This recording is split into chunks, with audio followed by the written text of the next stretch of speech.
Welcome to New England Lacrosse Journal's Chasing the Goal podcast, your source for all things lacrosse. I'm Kyle Devitte. Across from me, I don't know if he's man, myth, legend yet. He's still new guy. It's Owen Hart. You nailed the intro. Yeah. There you go. Sorry, should I not have? No, this is one of those things where we talk about it on the podcast because people love how transparent we are. I lost my podcast opener in my documents. He didn't nail it, Owen. It's your destination for all things lacrosse, not your source for all things lacrosse. He got the. But It's the same thing, man. All right, I'll see myself out. Yeah, thanks, producer. Yes, appreciate you.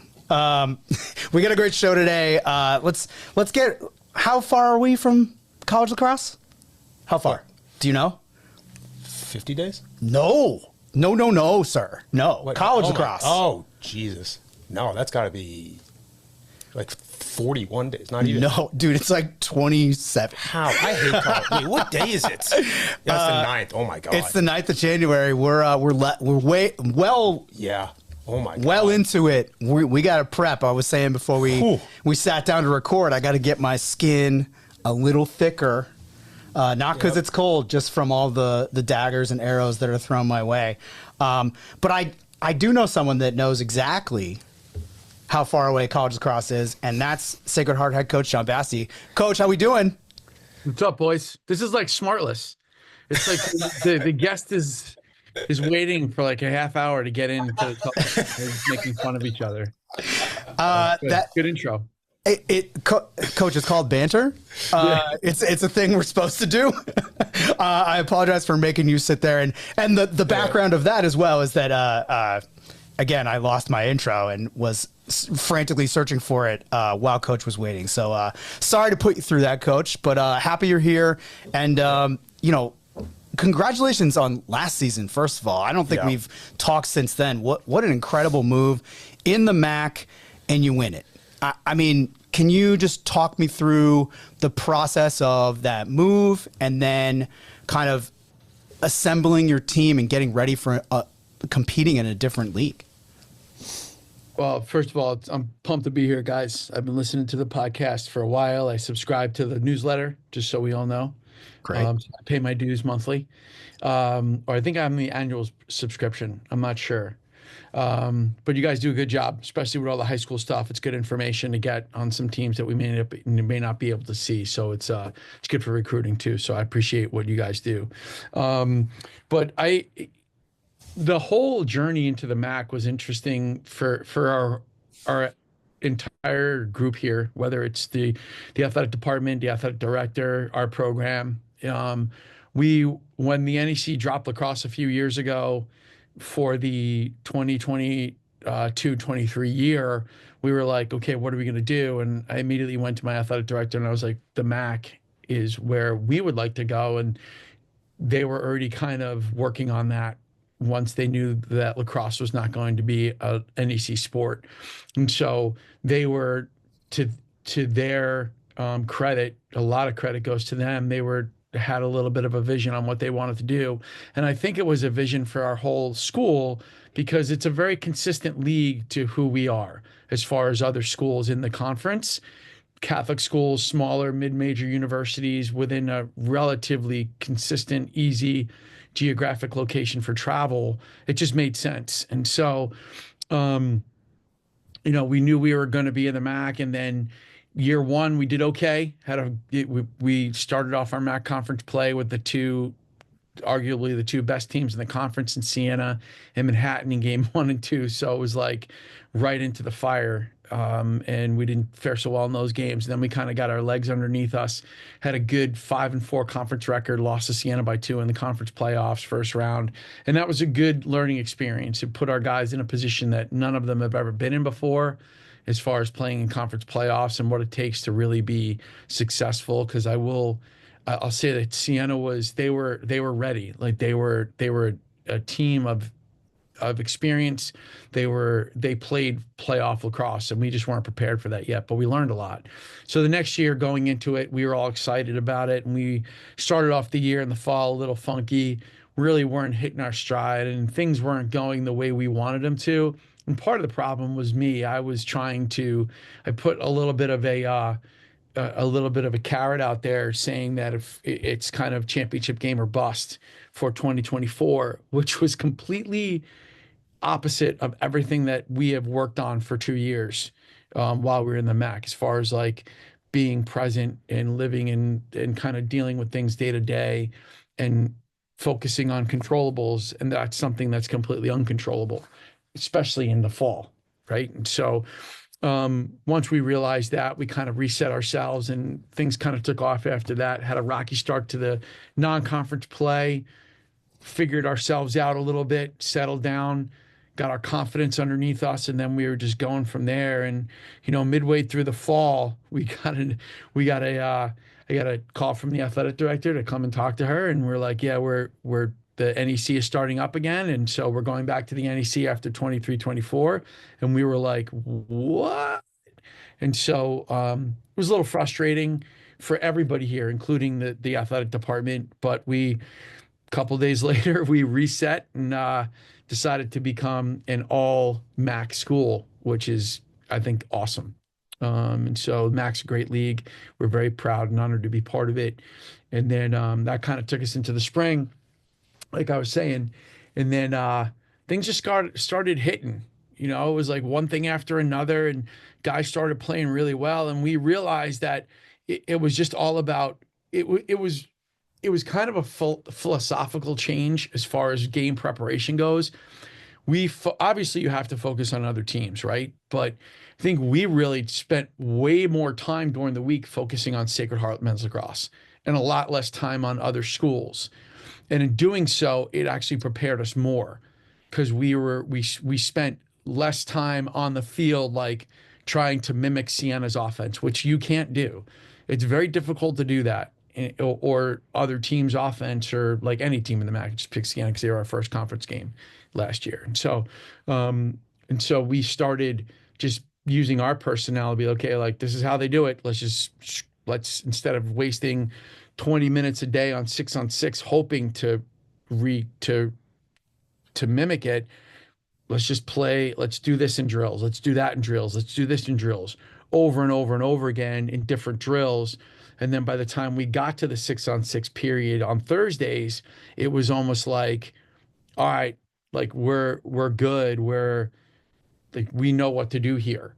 And so it benefited us a lot more that way. And the self-focus, it was a controllable thing because you can't control what any other team or any opponent is going to do, but you can kind of control what you're going to do and how you're going to approach things and how you're going to respond to situations. So that's what we concentrated on. And it was a really cool little switch in philosophy. And I think it really gave us a lot of confidence going into every conference game. And then when we got into the playoffs, it was like, listen, man, let's just battle and let's move forward and let's just continue to do what we're doing. It's worked so far. Why change now? And we took kind of the "you can't stop us" mentality, and that's what we did. You're gonna have to work really, really hard to beat us, and I just don't think our guys were going to let that happen. And it carried us through to the final. Played two really, really good teams who were tough and did not give in, did not give us an inch. We earned both games because of the opponents we played. And I give those guys a lot of credit, and I still do. And I respect their coaches and their programs a lot. And, our guys were just fired up, man. And it was like one of those things where you never know when you're going to be back here. So let's make sure that we take advantage of this opportunity. And to our credit, we did. You mentioned in the fall having that championship game or bust mentality, then starting out 0-3. What kind of shifted in the middle of the season, or did anything at all? Did your captains help pick up the team? What kind of was did you ever waver? Did the team ever waver at all? And what kind of was the turning point where you said that this season could still be a really special one and end up being a very special one? What happened in that time where you started out a little rocky?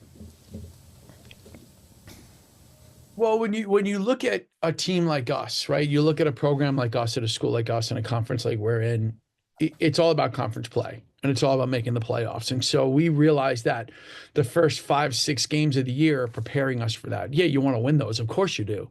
You need that confidence going into conference play of getting some W's under your belt so you can learn from those things. Because, you learn from losses, but it's much more fun to learn from wins. but it's about how consistent you are on every Monday. Are you treating? And we worked really, really hard at being consistent every Monday to make sure that we understand win or lose, we still have to get better.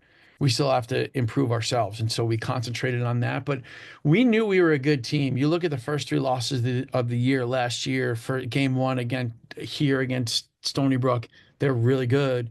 And we were winning 10-4 at halftime or 10-6, something like that. And just second half, we got into some penalty trouble and we hadn't really figured out our man down scheme yet because we were toying with a few things. And we learned a lot on how we wanted to play man down from that point on. And our man down got way better from that point on. So that was a benefit of that loss. And then you look at, but we also knew we were good enough to score a lot of goals and play good defense, and we had a good face-off guy. So we were excited about all that. And then you look at the next game against up at I think it was the next game was up at MAAC, and I mean I think we had 50 something shots and scored 11 goals, and most of them were just we couldn't hit the net. And they were scoreable shots. I mean, we probably should have scored 18 or 19 goals. We just couldn't finish. Their goalie was really good. I give him a lot of credit. We just didn't shoot well.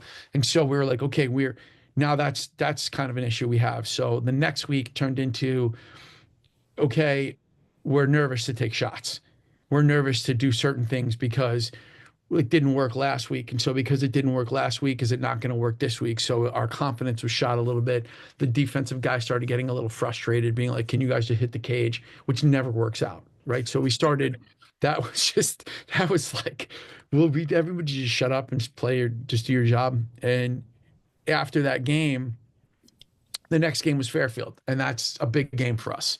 And it's a fun game. It's an exciting game. It's an intertown rivalry that tends to get a lot of hype in the town of Fairfield with the lacrosse community we have here, which is pretty big. So I was talking to my athletic director on that Monday morning before our meeting, and he was like, what's going on, blah, blah, blah. How is it? Why is this? And I'm like, if anybody has seen us play and anybody has seen us practice, you know how good we are. And we are this close to breaking out. So I started getting like frustrated, and not frustrated at the players or anybody, just like I started getting frustrated because I felt like I started doubting myself, and I was afraid the guys were starting to doubt themselves, which is never any good. And so I went into our meeting on that Monday morning before Fairfield, and I was like starting to talk about the Merrimack or the game against Holy Cross, and I'm like, this, that, and I just stopped. And I lost it a little bit, and I got like fired up and I got frustrated, but not like didn't get mad at them. You know what I mean? So it was like, I just got a little jacked up, and I was like, I said the same thing to them that I said to our administrator, who agreed with me completely, because he's come to our practice. He watches us play, and he's like, you guys are really, really good. We just got to figure it out. And I just said that to him, and I was like, guys, to be honest with you, there's nothing more we can do for you right now. There's nothing we can do as coaches. There isn't. Either you believe you can do it or you don't. And the problem right now is we're afraid to take chances. We're not living life on the edge. We're being way too conservative, way too controlling, way too concise. We're trying to be perfect in everything we do, and you can't play this game that way, and you're going to lose. You're going to be unsuccessful. Stop worrying about the score. Just play the friggin' game. But I didn't use friggin'. I was there was some, and that's what we did. And we went out against Fairfield, and I was like, I walked into the locker room in my pregame speech against Fairfield, and I looked at him, and I was like, I was trying all day to put together something to talk to them about in pregame, and I just couldn't do it. I scrapped like 6 or 7 different things, and I was like writing on papers, and I had Post-it notes all over my office about I wanted to say this and this. And eventually I walked in there, and I just was like, I don't know what to say to you guys. I'm embarrassed. I got to be honest with you. I feel like I'm embarrassed because I don't know what to say to you, because there is nothing to say to you. You know what you got to do. You know how to do it. You know you can do it. You just got to believe you can do it. And we did. And like we took a chance, and we put ourselves out there a little bit, and we got a little uncomfortable. And then that was it. From that point on, I think we had a pretty successful season. Yeah, I mean, you're talking to 2 coaches here. I'm pretty sure Z does your huddles, but I do my team's huddles. And I remember distinctly one practice, I had a similar when you were describing it, I was like, oh yeah, I remember when that happened to me. Where like you're so frustrated because you know they're so much better than they're showing you that, and you've said every single thing you can think of to make them realize it. And for me, I don't even know a better way to say it. I just tweaked and I threw my stick into the ground. The stick came up and hit me in the ear and cut my ear. And I didn't realize that it was bleeding a little bit. Workers' comp. And I was screaming. I was like, guys, please just catch and throw the ball. This is the easiest thing we do. And like, I see one of the kids behind, I hear him kind of snicker a little bit. And I just spun on a heel. I was like, what? And he's like, you're bleeding. And I was like, and I started laughing. Cause like, what else can I'm embarrassed. Yeah. I'm embarrassed myself in front of my team. And they're all like this. And I was like, all right, sorry about that. Human, you know, yeah. Human.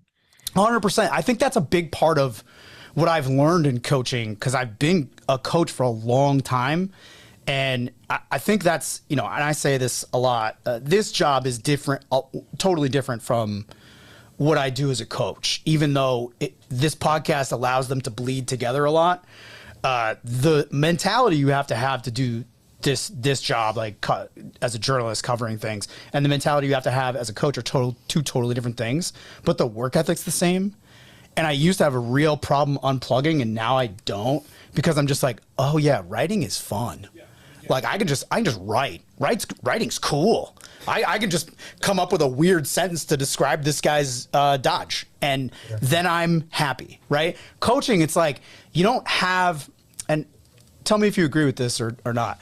You don't have a ton of control over your own, like, I don't want to say emotions, because you always have control of your emotions, but like your own like happiness of like what you see, because I think as a coach, you always have this vision of like what the team can be, and you see it. And when you were talking, I was thinking about this. You see the potential, you see what a perfect play could be. And in the season, maybe you get 6, 7, I don't know how it is for you, 10, 20 perfect plays where you're like, yes. And it's not just goals, it's other stuff too. But what's your opinion on that kind of like philosophy of taking something from your coaching?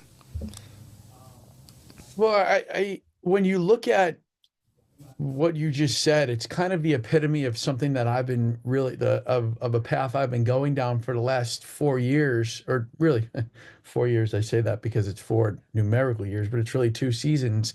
Starting in the summer of 22, I started working with Coach Jim Stagnita on a lot of things with his leadership and mindset group about controlling the controllables. And I kind of started looking at a lot into the Stoic view of things. And you know, when it comes to your emotions and your happiness, it all depends on what you're looking for to create that in yourself. If you're looking for wins to create your happiness, no, you have no control over that. You have zero control over that. Mm-hmm. But if your happiness is based on, can we pick up ground balls? When it comes to just lacrosse, right? Is your happiness come from, can we clear the ball well? Can we get X amount of shots? If we score, we score. If we win, we win. But these are the things we're going to focus on, because those things are controllable. And what we decided to do was really focus on 2 simple things, and that's energy and effort. So when we leave practice every day, the first thing we talk about as a staff was, did we play hard today? Did we have good energy? And if we can answer those 2 questions, yes, how we played when we're watching practice film is kind of irrelevant, because you're going to make mistakes, and that's how you learn. But if you have a dip in energy or a dip in your compete level, you're going to struggle. You're not going to be able to be successful. You're not going to want to put yourself out there, because you're always going to be behind in something. And so my happiness, as you put it, Kyle, is more about our mentality and how we're processing things, and not necessarily how many plays we're making. You have to be able to live with mistakes. And if you aren't willing to live with mistakes, you're going to drive yourself bananas. And like, I've done that. I've been down that road, and it doesn't help anybody. It makes me miserable. So it makes the guys miserable. It makes my wife miserable. It makes my kids miserable. It makes my dogs miserable, which, if you can believe, if is any even possible to make a dog miserable. But like, it was, and so like going down that road was not enjoyable to me. Even losing and going 0-7 in the beginning of 2023, it was like, I wasn't miserable. I was like looking forward to the Monday so we can be like, okay, what happened? How can we, what's going right? What's going wrong? And how can we fix those wrongs, but continue to accentuate those rights? And no, it's not perfect. And it doesn't always work out the way it did in last year, but I'm in a much better place for myself over the last 2 seasons than I've been in a very long time. And I think that's a key to, as you put it, your happiness as a coach is if you're basing everything on the result most of the time, or many times, you're going to be disappointed. And so it's more about the little battles and the little things that mean a lot, because most of the time, if you concentrate on those other things, those results will come. It may not come tomorrow or this week, but they will come, because a kid can control his effort. A player can control his energy. Player can't control which way the ball is going to bounce, if it's going to rain, if his stick breaks, if a defender approaches him a different way than he thinks he's going to, a team throws a different defense at you or an offense at you that you weren't prepared for. All right, it is what it is. It's lacrosse. Like, you can't control that, but you can control how you respond to it. And so it's something that we all focus on. And for me, honestly, that's been something this year that I've really tried to focus on. And it's been more difficult this year just because I'm always comparing it in my own head. Did I do this last year? Did we do this last year? And that's a silly thing too. And it's like, you got to try to get out of that mindset as well. And so that's something that I've been struggling to be better at this year. And a focus I've had for myself for this year, to not compare it to last year as much, and try to just let this year be this year, and work on things that are in front of us right now. Going back, you talked about earlier in the year, you're spending so much time mimicking teams' offenses, practicing against what their base defense was. That was something I really struggled with when I was first coaching a couple of years ago. Was I was like breaking down hours and hours of game film, like the Zapruder film, like what do they do here and there and there, and wasted so much time and effort trying to cater to whoever our opponent was that week that we weren't really playing Westwood lacrosse. I don't know if you struggle with that as well, but that's something that like I was really, really trying to beat to death, and it wasn't working, and we weren't really playing good style of lacrosse. And then it took me a while to kind of granted there was a time and a place for scouting and playing to that scout, but just living and dying with it so much, I really it took me a while to break that dogma that I had, that we need to cater each game to each opponent like our life depended on it.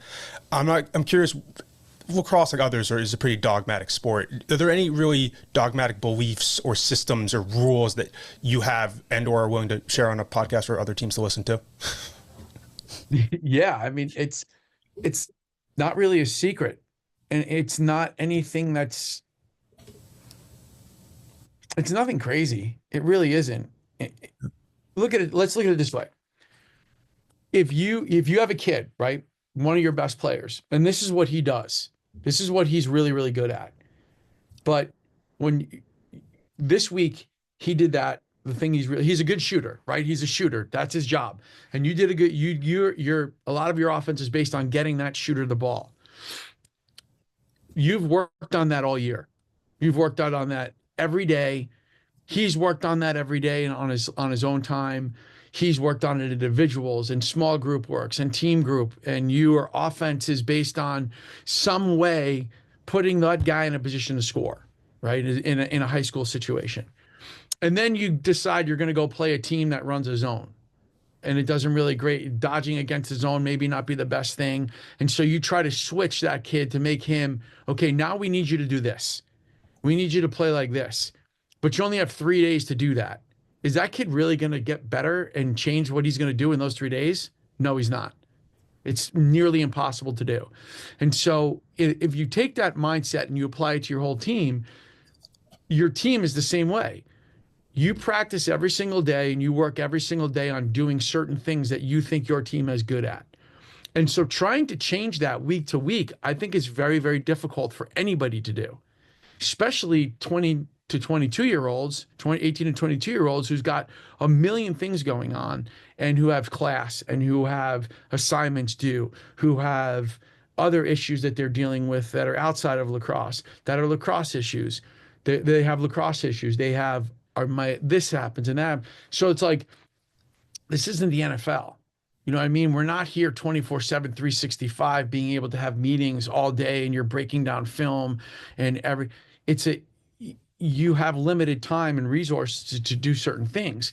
And so that's why we decided we're just going to focus on ourselves and what Sacred Heart can do to be successful against the next opponent.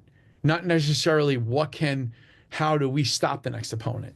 It's what can we do within our system, within our style of play, within our mindset that can help us be successful in the next event, in the next game, or the next play. And so once we decided to go with that philosophy, it became a little bit easier to game plan for guys and other teams. We're not spending hours and hours and hours and hours regurgitating the same play over and over to them with them on film, where it's like, how many times are you going to see the same guy do the same thing? Okay, he does it from here, he does it from here, he does it from here. He's going to do it over and over and over again. We just got to be able to play against that specific thing at that specific time and not worry about it, right? And so like, that's kind of something that that's why we focused on what we did, and we changed our mindset to really focus on Sacred Heart men's lacrosse while preparing for other teams. But you're right, man. Like, it's so hard to do. Like, I was that guy. We all were at some point. Like, you got to watch every single game and you got to break down every film. And then when you send them clips, you need to send them 13 clips of the same thing. It's like, you can watch 2 clips and get everything you need. And because otherwise they're going to be paralyzed based on the preparation that they think they need to do. Yep. And if anything changes, it's going to completely screw them up. And so lacrosse is a funky game, man. I think it's very difficult to do the same thing twice. Even set plays, even if you know you're going to run something or somebody's going to run something against you, it's rarely the same thing twice. You know, you can study it, you can work on it, you can stop it, but then the next time they do it, they might throw a little wrinkle at you just because kids are skilled and kids are really good. And we have an extremely competitive conference where every single game, you got to be on point. You just got to play hard. And that's really what it comes down to for us. And so I think for high school coaches or for college coaches that who like a lot of D3 guys who are playing 3 games a week, focusing on yourself is much easier to do than constantly trying to have to change what you do to stop other people. You know, I just feel like that's something that's it's not easy. Again, it's not easy to do, but when you can do that, you can commit to it. I think the benefits will far outweigh the positives will far outweigh the negatives. I think, you know, one of the things too, you know, you briefly asked me, like, what do I do? I find the worst thing that they do, the 3 worst things a team does, and this is high school. It's way easier in high school than it is in college. And when I was in college, I tried to do this and my team wasn't talented enough to do it. I don't mean to cut you off, Kyle. Yeah. I don't know if it's easier. It's just different. I mean, it's different. It's not easier. I'll say it's easier for me personally to identify things that I know because right. Okay. Yeah, it's just easier for me because the high school player has way less in my division, way less adaptation than a higher level player will have. So I understand that. Yeah, I will.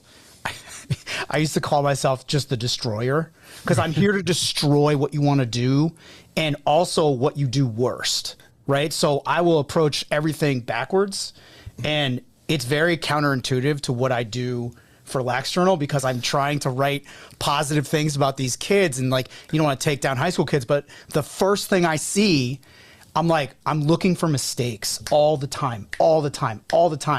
And it's so hard to turn that off. But when I go coaching, it's actually, that's what's so freeing And you're a JV coach, where like all you do is live in a world of mistakes. Everything is wrong. Nothing's going right ever. And you have to also focus on the things that go right. So I think it's super interesting that you bring that mentality forward, because it's something I do struggle with, because again, 12 years coaching college, I hated it, because I wanted to like win so badly, because I had a playing career at Clark. We didn't win, and I was like, oh, I can't wait to be a college coach, and now I'm gonna win. I know what it's like. And then you're like, oh God, winning is hard. This is crazy. But like when you go to now I take all those lessons, and I go to high school, and I'm like, oh yeah, all right, this is fun. Like to me, it's like way less stressful than I thought it would be. And even my first couple of years, I'm going into year 5, and I'm just like, let's do it. Let's have some fun. Let's like pick on the other team's bad parts, and then we'll win. Hey, I'll put a ride in, and I'll get 5 goals. I can't wait. That's going to be fun, And that's what I mean by easier, not easier for me to apply that, not easier in scope at all. Are you serious about playing your sport in college? Do you need a flexible education that allows you to maintain your practice and competition schedules while also preparing you to succeed at the next level? You should check out the University of Nebraska High School. UNHS is accredited and offers more than 100 online courses, including NCAA-approved courses to protect your academic eligibility. Students could earn a UNHS diploma or take a single course for transfer credit. Courses are college prep, self-paced, and available 24/7, 365. Enroll anytime and take up to a year to complete a course. Visit highschool.nebraska.edu today. I found this out just now as I was scrolling through your coaching history. We coached against each other. Do you want to guess when? I want to say either in, I'm trying to think, 2003 or 2004 when I was at Eastern Connecticut. Yes. That was 2004. That was my first year as a college assistant. I was the first assistant at Plymouth State, and we played you guys. We did not play you in the regular season, I don't think, and we played you in the playoffs. And I remember this game because it ended our season. I think it was the semifinals of LEC. Yeah. And these guys are gonna hate that I bring it up because, like, I don't know if you know Eric Gobiel. He's the AD at Assumption now.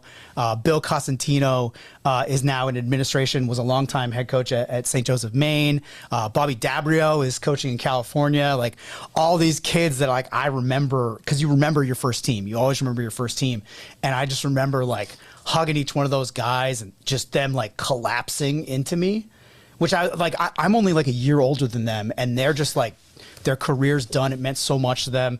And we're just in the handshake line and then the kids are just collapsing. And I'm like, we have to go to the bus. Let's go. Get up, and me remembering oh yeah, this is bad. But that was a great learning experience for me. And I think it's so we went to EastCon and I remember going there and just being like, what is this? What is this? We played on some grass field that was by the highway, if I remember correctly. And I was like, this, and that was when EastCon, and you know this because you were there. EastCon was unstoppable in our division at that time. The offense they ran, we didn't even get our D personnel out at all on the subs, and they already scored. And we're like, what is happening? The ball would get to the attack, cycle once, and it's a shot, and it's a goal. And we changed our goalies 3 times. It was terrible. But I do remember all of that. But the thing that sticks with me is the end of the game. And those kids who were just so strong and so into it and so committed to Plymouth State were just jello at the end. And it's a testament to how you had that team playing and how we did everything we could and we just couldn't do anything. It's one of the first times in my life I felt really, as a coach, definitely the first time as a coach, I felt helpless. Because I was just I'm running the box, I'm screaming at everybody, I'm doing my best. Didn't matter. That's the other side of lacrosse too, right? The talent side. It's very different. What do you remember about coaching at EastCon? Because you really built them into an absolute monster. Well, I don't think I didn't. It wasn't me. I think it was the. It was it was a combination of stuff that we did my couple years there, but also stuff that Rick McCarthy had done before I was there. He was like the godfather of East Con lacrosse, and they were pretty awesome when he was there too. I was just fortunate to be able to, when he retired, to be able to try to pick up where he left off a little bit and keep it going. Had some really good players.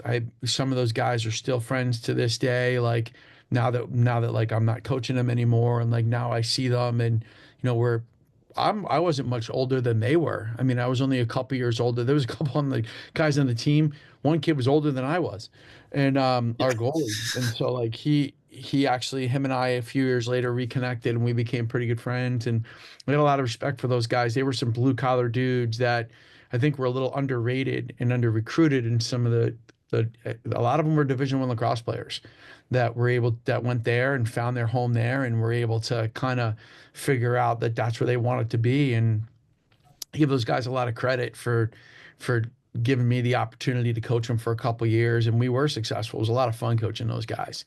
But there was a lot of pressure too. It's like we had one loss in the history of Eastern Connecticut at home, and we were the team. I was part of the team that lost that game. I coached that game, and so like that was a big thing. And I that was something that kind of weighed on me. We were undefeated in the Little East forever, and so like I was nervous about that. It's like there's a lot of things that comes with that you just, again, you can't control. But at that point in my life, I didn't realize it. At that point in my life, I was just like, we got to win. Like, we got to win. Nothing else matters. Like, I just want to win. I'm the head coach here at 24 years old. Like, this is really cool. I want to win.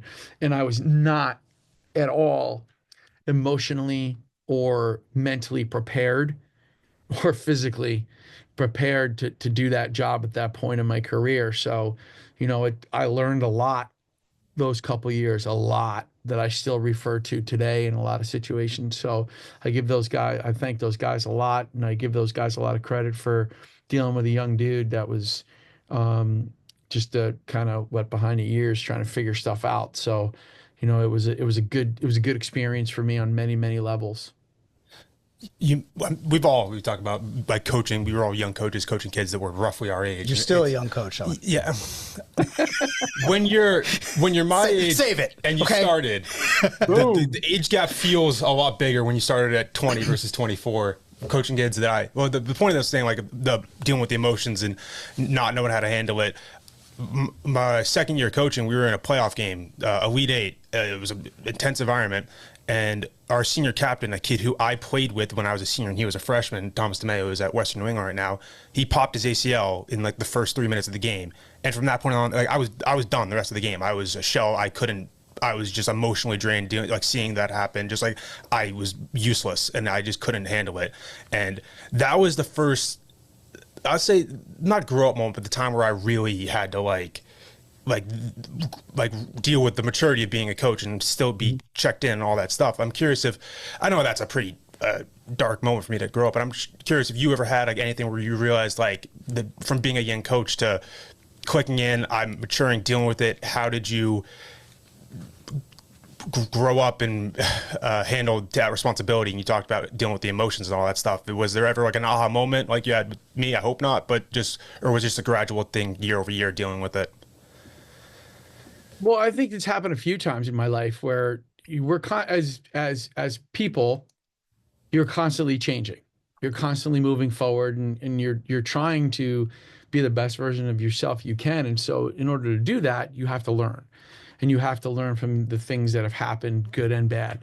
And so I think that after 2022, I was pretty frustrated. I had a lot going on, and there was a lot of things going on in my life, and I just wasn't. I had a huge struggle coming out of COVID and like dealing with all that stuff that we were dealing with the guys and everything. And so I couldn't get away from that. I couldn't let that go for some stupid reason. I just couldn't do it. And so it kind of creeped into my approach to things in 2022, and I wasn't myself. I was like.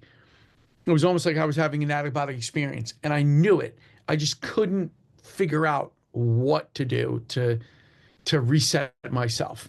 And so, I think our guys, our seniors that year they kind of brought it to my attention at the end of the year. And so I worked really, really hard summer 22, starting to work with Coach Staggs in these different things to put myself in a position mentally to be better. Not perfect, not great, but better. And it's a constant struggle. I'm a very emotional person. It's one of my character flaws is I'm too emotional. I overreact to things. And it happens consistently. It's when you have anything that's going on with you, especially mentally, you're never completely rid of it, away from it. You always have to deal with it in some way. But now at least I have some tools to reset myself and kind of get back to center to be like, okay, this is not working out. I'm overreacting. I'm being over emotional. This is not helping myself, my team, anybody. So like, I got to get my head together. And like last year when we were down at VMI and Sal Miccio gets hurt, and he was arguably one of our top 2 or 3 players. It was difficult for us, especially before we go to play Marist on that Wednesday and we find out that he's pretty much done for the year. And it was and it was on game day. We found this out. We thought he was going to be good. We thought he was going to be okay, but he wasn't. And so we had to figure that out. We had to come together mentally to be like, yeah, we're all sad. This sucks, man. But is that helping Sal? No. Like Sal wants to win. Like Sal's still a part of our team. He's our best friend. He's our brother. He's somebody we have to take care of, and that we need to be there for us in a different role now. And so we got to step up and we just got to do our jobs.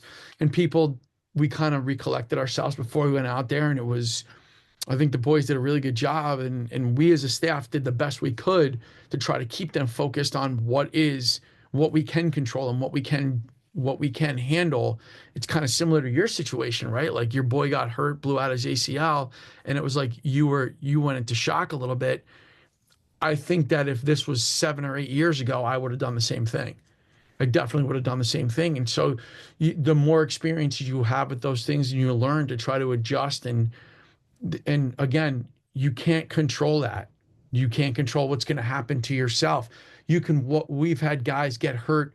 We had a guy leave here one day and slip on the ice and get hurt. We had a guy, we had a guy walking out to the field, and he was walking and his knee gave out, and like it just happens. Things happen, and it's nobody's fault. It just is what it is, and you just gotta have to deal with it and move forward. But that's why you try to give these guys in your team a lot of confidence to understand that if we stick together and we are a team and we take care of each other and we look out for each other and we support each other, we hold each other accountable and we trust each other, it's going to take a lot to stop 60 people. It doesn't take a lot to stop one person, but it takes a lot to stop 60 dudes going in the same direction. And so that's something we're consistently preaching on a daily basis is, you can't do this alone. You need teammates in good and bad situations. You need friends, you need people, you need family to help you when you're in those situations. So that's something that I've learned over my time as a coach and as a father and as a human. I want to shift gears a little bit and ask you. Very deep, fellas. I'm going to start crying in about 5 minutes. Dude, I've almost cried on the podcast once. That was close. Once. I want to ask you about something that coaches hate talking about. And I'm sure you can guess what it is, and it's the transfer portal. Okay. How do you feel about it? How does your program use it, and what would you change about it? So that's 3 questions. Sorry. Okay. Well, first of all, I don't hate talking about it. So I think it's an important conversation that needs to be had more consistently because there's different ways to approach it. Right. So that's how I feel about it. I think it's a good tool to use. It could also be something that's negative, but it could give people opportunities that they may need, give people second chances, give people opportunities to move forward in their careers in a different way for whatever reason. You never know why somebody is transferring. Sometimes it's issues that are not great, but sometimes it's like they want to be closer to home. They want to be at a smaller school. They want to be at a bigger school. They've realized that they may not be able to deal with the rigors of playing at a certain level they want to move up a level or down a level. You know, when I say up and down, I just mean by numbers, not by anything else. Sure. You know, and so I think that that's how I approach it and how I view the transfer portal. I don't think I don't think the NCAA really manages it well. And I think they threw it out and rolled it out without they've gotten better at it and putting more rules together and more stipulations and limiting the time you can go in, which has been a huge benefit to everybody. But I think at first it was just kind of like, go ahead, do what you got to do, and we'll figure it out later.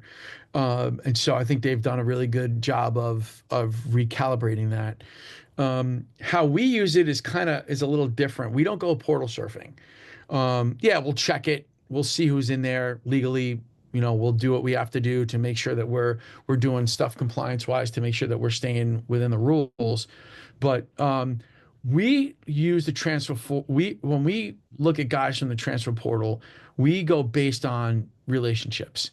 If they have a relationship with somebody on our team already, somebody that we may have recruited and it was like came down to us or another school and they chose somewhere else, and then they're like, you know what, coach, we'd like to maybe think about coming to Sacred Heart. This didn't work out for me. And you're like, okay, you know, you do your due diligence on those guys to make sure everything's on the up and up. And, you know, that's another part of it, making sure that we want to get guys that can fit our culture. We want to get guys that will be a benefit to our locker room and not a hindrance to our locker room. And so, but I think that all comes with the relationships, knowing somebody, having a connection to somebody on our team, having a connection to somebody at our university. That's what we've really focused on over the last 3 years, 3 cycles, really, when it comes to transfers. And I think we've done a pretty good job of being able to fill some holes in our roster. And the other thing that's good about the transfer portal is if you can fill a hole through the portal, you give guys that may not be ready to play yet an opportunity to become ready. And so they're not pushed into service before it's their time, which can be a huge detriment in somebody's growth as an athlete and as a person. And so we take that into consideration as well. It's like, is this guy ready? He may be, he may not be. If we throw him out there too soon and we don't put him in a position to be successful, we may lose this kid for 2 years, or he may lose his love of the game. And that's a crime. And so that's part of the way we approach the portal and how we do things. And what was the last question? What would you change if you could change anything? Right now, I don't think I would change much. I think it's fine the way it is.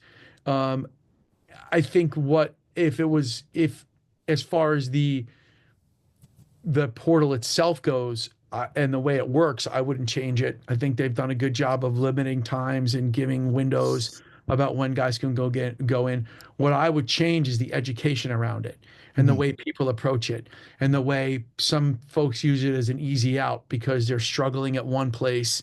And it's like, oh, this is tough here. I'm just going to go there. I'll be able to play there. Or they're not getting what they want in one place. So instead of working through those issues, they bail. I think that is an educational thing more than a structural thing when it comes to the portal. And that goes to coaches and parents and club coaches and high school coaches who this kid relies on for advice, being like, no, don't leave. Do you like it there? Yes. Do you like the school? I love the school. Then why are you going to leave? Because you're not playing. Just work harder. Like, try to get better, earn your job, earn your spot. You know, I think that's something that we really focus on when it comes to just in general is education of players and processes and philosophies. But I think that's the thing I would change is the way people approach it sometimes as an easy fix. And it's not an easy fix because you just might be going from one a perceived issue to another perceived issue, because there's no guarantee when you get to some place you're all of a sudden going to solve your problems. If you have problems in one place, there are probably going to be problems at the next place. And so why not just stay where you are, grind it out, learn how to compete, learn how to get better? Because I mean, when they graduate, life ain't easy. No. When they're done here, life is hard. They are in their little bubble for X amount of years while they're playing. But once they get out of here, they can't just transfer. You know what I mean? Like, you don't have a job, you ain't paying your bills, man. You ain't putting food on the table. And if you have a family, those people are going to look to you to help support them. And so if you're not able to do that, because you're not willing to put the work in, because in your past, somebody always told you, oh, if you don't, you can just leave and go somewhere else to play because you're not getting, coaches are disrespecting you, or your coaches aren't giving you the chance that you deserve. It's like, okay, then you're just not, if there's a reason, what's the reason? And if you're just going to bail on that and just look for the easy fix, you're kind of going to be in that situation. That's going to become your habit.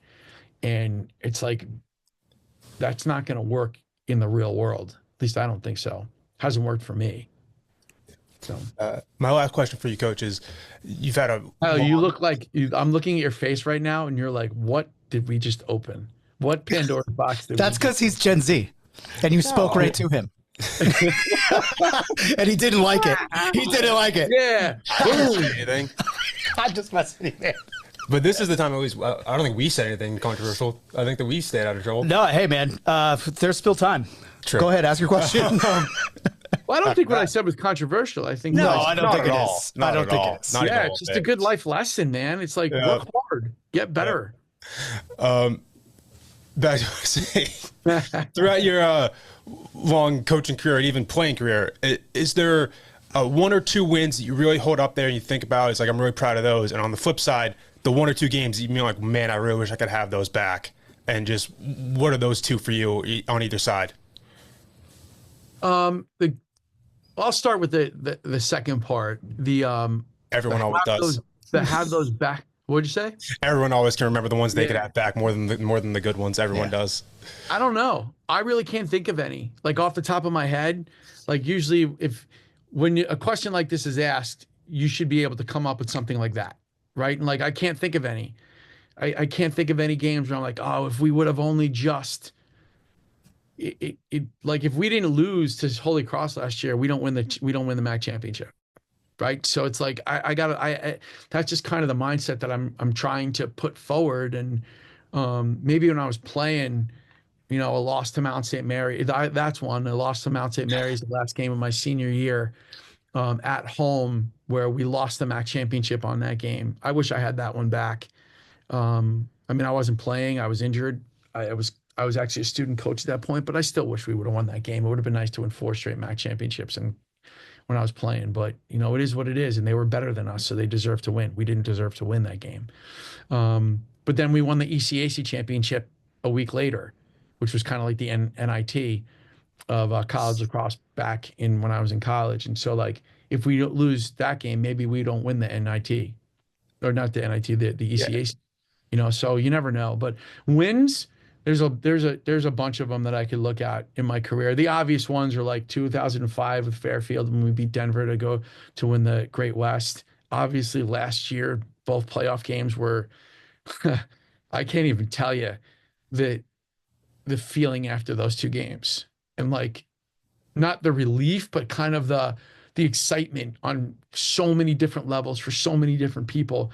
Those are the obvious ones. But there was a game in 2018, it was our last regular season game. We had to go up to Hobart when we were in the NEC, and there was like all these different stipulations with playoff seeding, where it was like, if we had a win by 2 or we lost by 3, or if Hobart scored X amount of goals and we gave up X amount of goals, we would be out of the playoffs, or we would be the 4th seed, or we could be the 2nd seed. There was like all this stuff swirling around. And remember our whole staff were in the assistant coach's office, and we spent like 2 days trying to write out all the stipulations. We spent more time worrying about that than like in the beginning of the week than like getting ready for Hobart. We're like, what are we doing right now? But we went up there and we won, and we played like the perfect game. It was funky because midway through the 4th quarter, we're up by like 3 or 4. And midway through the 4th quarter, we get a lightning delay. And that day it snowed. It was the last week in April. Snow, rain, wind, sun, freezing temperatures, hail, all during the game between 1 and 3 p.m. It was like insane. Lake effect snow, you know what I mean? But then we, midway through the 4th quarter, there was a thunder and lightning warning. So we had to clear the fields, and we had to go in the locker room, and we were in there for a good half hour. And we're winning. So like we're feeling pretty good. We're playing really well. We had kind of already hit the mark we needed to hit to make sure that we were in the playoffs. But that was like we've been playing so well, and Hobart was so talented that like if we took our foot off the gas, we could have given up 5 goals in 7 minutes and lost the game. So like that was a little bit of a concern. But like in the locker room, there's the setup at Hobart is awesome for a visiting team. They have a huge locker room right on the field for the visiting team. Then they have another small room, which is kind of like a coach's room and athletic training room. So we're in there as coaches. The guys are in the locker room, and it's like the entire time the music is blasting. They're jumping around. I'm like, we're gonna waste our energy in the locker room. They're like singing and dancing, and they're so happy, and they were just so jacked up. And it was like, it was almost like they didn't want it to go away. They didn't want the feeling to go away. And we went out there and we finished the game and we won. And it was a really nice ride home to get ready for the playoffs for the next on the following Thursday, having to play St. Joe's, which was another good, they beat us by 2. But like, it was just such a great experience to know that like we've spent so much time in trying to play a certain way and do a certain thing. And it was a perfect execution of a game plan. That was a huge one for us. I think in 2022, beating Hobart at home in overtime was another big one for us. That was a fun game. But I think those 3 specific games were times where it was like those were big. And then obviously, like I said, the playoff games last year, and those were just maybe the first game against Siena last year when we won the way we did with the deciding victory where nobody saw that coming, where we're like, this is how good we can be. That was a little bit of a, I mean, I could keep going with this. Fairfield last year beating them. That's what I was going to say. Like, never ask me this question. Yeah, because I will just keep talking like he's talking, and it won't stop. Yeah. Well, the Fairfield one because I remember because bad stuff. We hadn't beaten them as a program since 2000. When I was coaching at Fairfield in 2005, we played them at St. Andrew's School down in Florida, and Sacred Heart kind of kicked our ass a little bit. And then this year, but that was the last time that Sacred Heart had beaten Fairfield. So being able to beat them last year was pretty big for us. And this place was packed, man. It felt like every single Fairfield youth lacrosse player, all 3 high schools in town, Ludlow, Ward, and Prep, were all here. And it was such a cool environment. Like, it was standing room only. And we won, and we almost played the perfect game. And so, like, being able to be part of those things with those guys and share those moments with those players and those people, those have been pretty special times. Those have been pretty special times. I'm going to wrap up. We have a mutual friend. You coached him. I play lacrosse with him all the time. He's, we're more than acquaintances. We've been on the same men's team for a long time, and I want to hear a story about him. And his name is Tim Fallon. Oh God! Why did your best Timmy say that? Why did I know you were going to say Tim Fallon? Give me your best Timmy Fallon story. Oh God, I don't know if I can. All right, the one you can share. Best one you can share on the podcast. I'll say this about actually one of the best stories I could tell about Tim Fallon had to do with Big Tim, his dad, and young Tim.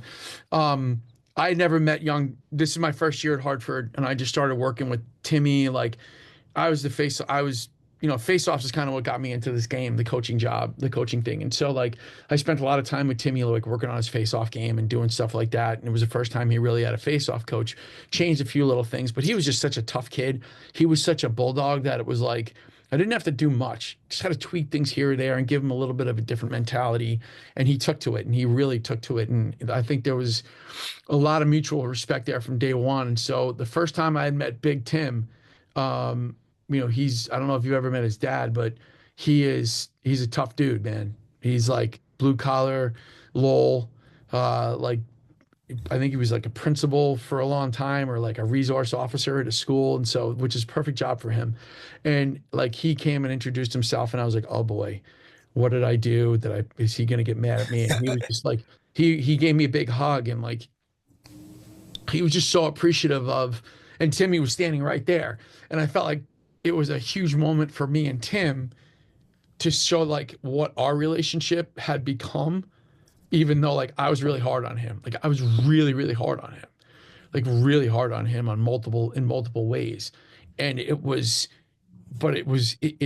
kind of gave me a little bit of it. It encouraged me that you can still be hard on kids as long as they know you care about them. Mm-hmm. And like, that was probably one of the best stories that I could think about.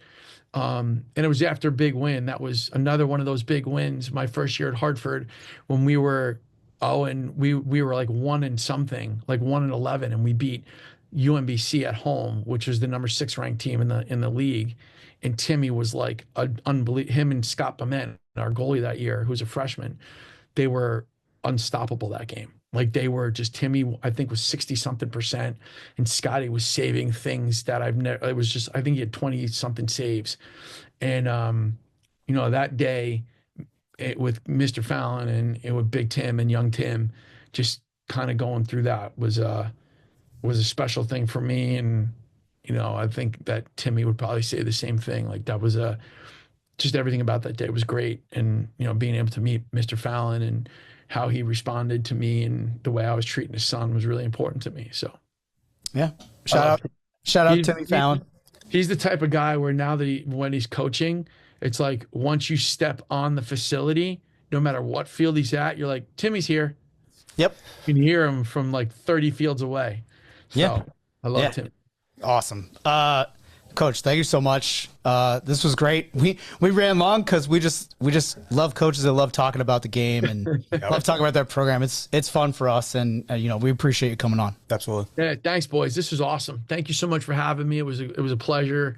I look forward. Maybe we can do this again sometime. So thanks, fellas. Have a great. Good luck this year for all you guys for your seasons, and good luck to you as well. Starting soon. Okay. Be safe. All right. And thanks again for listening to New England Lacrosse Journal's Chasing the Goal podcast. For Owen Hart, I'm Kyle Devitte. We'll see you next time.